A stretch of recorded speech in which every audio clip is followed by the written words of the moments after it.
7 pengeluaran tak terduga saat Lebaran yang sering dilupakan, Ibu wajib tahu. Sebelum lanjut, klik dulu tombol like dan subscribe ya, dan bantu share ke teman-teman lain. Makasih.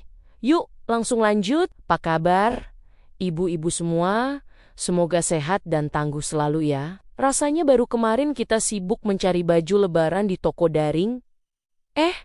Sekarang hari kemenangan sudah di depan mata. Ibu pasti sudah mulai merasa pusing 7 keliling melihat daftar belanjaan yang panjangnya melebihi antrean sembako murah. Masalahnya, meskipun kita sudah merasa menjadi menteri keuangan yang paling teliti di rumah, tetap saja ada uang yang hilang tanpa jejak seperti sulap. Berdasarkan laporan dari artikel ekonomi terbaru mengenai tren konsumsi rumah tangga tahun 2026, ternyata biaya tambahan tidak terduga saat hari raya bisa membengkak hingga 30% dari anggaran awal yang sudah kita susun. Rapi di buku catatan atau aplikasi ponsel. Fenomena ini sangat relate dengan kondisi kita sekarang, di mana harga barang sedang naik turun tidak menentu, sehingga membuat strategi hemat kita seringkali jebol di tengah jalan. Oleh karena itu, pembahasan kita kali ini sangat penting supaya Ibu tidak kaget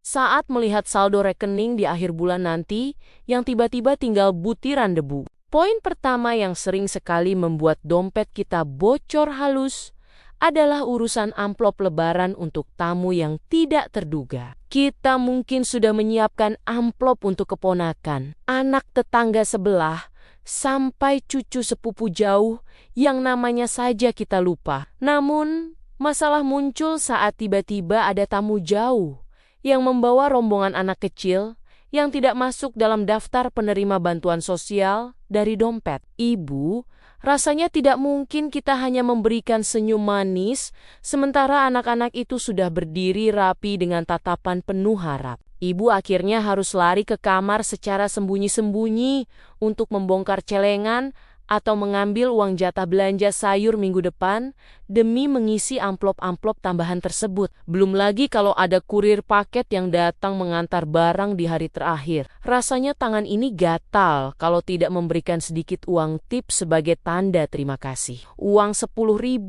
atau 20.000 yang keluar berkali-kali ini, kalau dikumpulkan ternyata bisa buat beli daster baru 3 potong. Selanjutnya, pengeluaran kedua yang sering terlupakan adalah biaya logistik, kebersihan, dan bantuan rumah tangga saat asisten sedang mudik. Ibu mungkin berpikir bisa mengerjakan semua pekerjaan rumah sendiri sambil olahraga.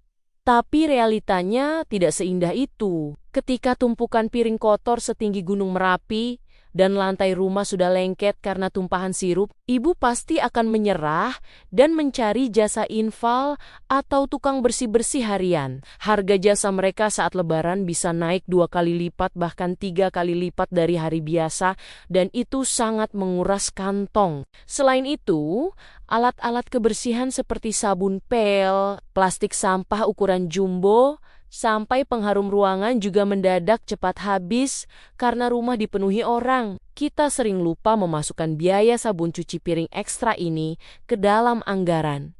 Padahal, piring yang dicuci bisa mencapai ratusan buah dalam sehari. Poin ketiga adalah pengeluaran untuk bumbu dapur dan bahan pelengkap yang harganya mendadak tidak masuk akal. Ibu pasti sudah stok daging dan ayam sejak sebulan lalu.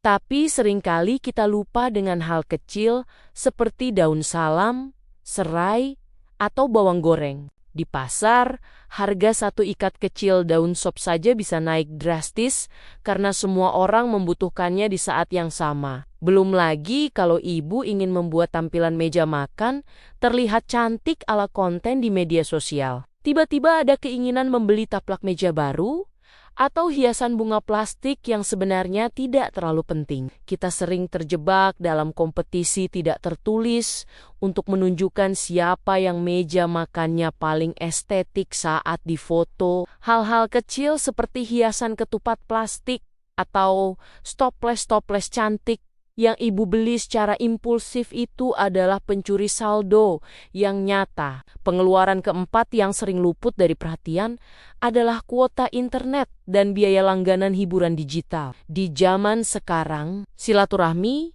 tidak hanya lewat tatap muka, tapi juga lewat panggilan video yang durasinya bisa berjam-jam dengan keluarga di luar kota. Anak-anak juga biasanya lebih sering bermain game atau menonton video karena sekolah sedang libur panjang. Tanpa sadar, paket data internet rumah atau ponsel ibu habis sebelum waktunya, dan ibu harus membeli paket ekstra yang harganya lumayan mahal. Belum lagi kalau ibu berlangganan layanan streaming film supaya tamu-tamu kecil tidak rewel dan diam di depan televisi. Biaya digital ini memang tidak terlihat bentuk fisiknya, tapi sangat terasa efeknya saat tagihan kartu kredit atau saldo uang elektronik ibu berkurang secara otomatis. Hal kelima yang sering terlupakan adalah dana kesehatan darurat untuk gangguan pencernaan atau kelelahan. Mari bicara jujur bahwa saat Lebaran, perut kita dipaksa bekerja lembur mengolah santan, cabai, dan gula secara bersamaan. Anak-anak juga biasanya akan jajan sembarangan atau terlalu banyak makan coklat dan permen yang diberikan oleh tamu. Akibatnya stok obat diare, atau vitamin di kotak obat rumah tiba-tiba habis, dan ibu harus membelinya di apotek dengan harga normal, tanpa diskon. Bahkan kalau kondisinya agak parah, ibu harus membawa anggota keluarga ke klinik yang biasanya mengenakan biaya tambahan saat hari libur nasional. Biaya kesehatan ini seringkali kita abaikan dalam perencanaan karena kita selalu optimis semua akan sehat-sehat saja. Padahal mencegah itu lebih murah daripada mengobati. Poin keenam yang sering membuat ibu mengelus dada adalah biaya parkir dan uang tip di tempat wisata atau pusat perbelanjaan. Kalau ibu berencana mengajak keluarga jalan-jalan setelah hari raya, siapkan uang receh dalam jumlah banyak karena di mana ada keramaian, di situ ada tukang parkir yang muncul secara tiba-tiba. Uang parkir di tempat wisata saat Lebaran bisa melonjak menjadi Rp5.000 atau Rp10.000 per motor dan Rp20.000 untuk mobil. Bayangkan kalau dalam satu hari ibu berpindah-pindah ke 3 atau 4 tempat, jumlahnya sudah lumayan untuk beli bakso satu porsi besar. Belum lagi tip untuk petugas kebersihan di toilet umum atau petugas keamanan yang membantu ibu menyeberang jalan. Recehan-recehan ini kalau tidak dijaga bisa membuat anggaran transportasi ibu meledak tanpa permisi. Pengeluaran terakhir yang sering dilupakan namun sangat krusial adalah biaya makanan pemulihan. Setelah stok makanan Lebaran habis, biasanya setelah 3 hari makan rendang dan opor, seisi rumah akan merasa bosan, dan lidah ingin mengecap rasa yang berbeda seperti bakso atau mie ayam. Karena ibu sudah terlalu lelah memasak selama seminggu penuh, akhirnya ibu memilih untuk memesan makanan lewat aplikasi daring yang harganya sedang tinggi-tinggi karena biaya layanan libur. Momen malas masak pasca Lebaran ini adalah fase paling kritis bagi keuangan rumah tangga. Kita merasa sudah hemat karena tidak masak besar lagi, padahal biaya pesan antar makanan itu kalau ditotal bisa setara dengan belanja bulanan di pasar. Ibu harus waspada supaya sisa uang di dompet tidak habis hanya untuk membayar ongkos kirim makanan. Kalau dipikir-pikir, menjadi ibu rumah tangga saat Lebaran itu mirip seperti menjadi manajer sebuah perusahaan besar yang sedang mengalami krisis energi, namun tetap harus terlihat ceria di depan investor. Kita harus memikirkan bagaimana caranya ketupat tidak cepat basi, tapi di saat yang sama harus memantau apakah saldo di dompet masih cukup untuk beli bensin besok pagi. Seringkali kita merasa sudah sangat hemat dengan menawar harga cabai sampai penjualnya menangis, tapi kemudian kita malah kehilangan uang jutaan rupiah untuk hal-hal yang sifatnya emosional. Ada semacam tekanan sosial yang membuat kita merasa harus memberikan yang terbaik bagi tamu, meskipun itu artinya kita harus makan kerupuk selama 2 minggu setelah Lebaran berakhir. Ini adalah seni bertahan hidup yang hanya dipahami oleh para ibu yang memegang kendali penuh atas dapur dan masa depan bangsa. Lucu rasanya melihat bagaimana kita bisa sangat teliti menghitung butiran beras, tapi mendadak amnesia saat melihat diskon peralatan dapur di mall. Kita sering merasa bersalah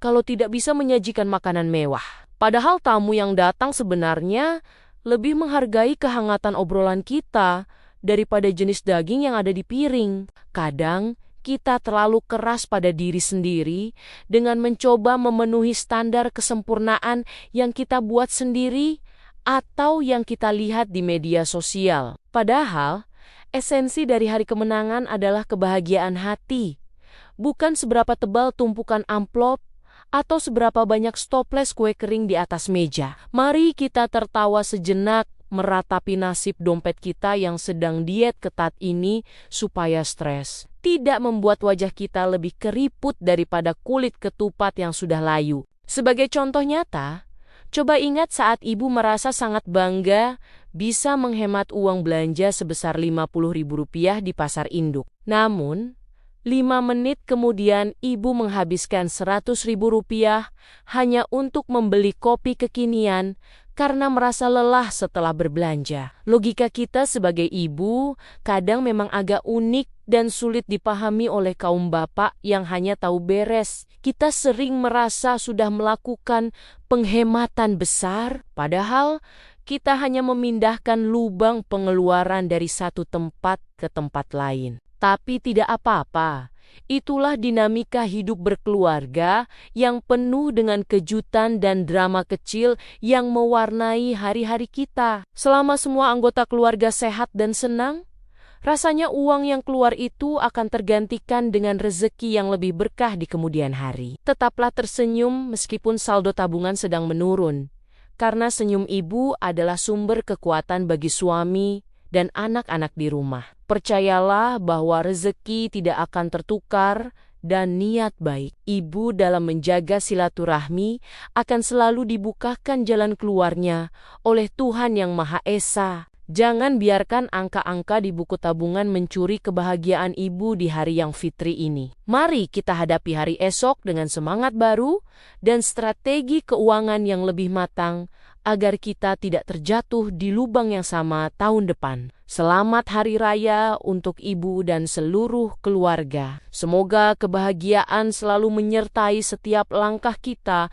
dalam membangun keluarga yang harmonis dan sejahtera. Demikian cerita kita kali ini. Sampai ketemu lagi di episode berikutnya. Di cerita dan episode yang lebih menarik, pokoknya tetap semangat ya Bu.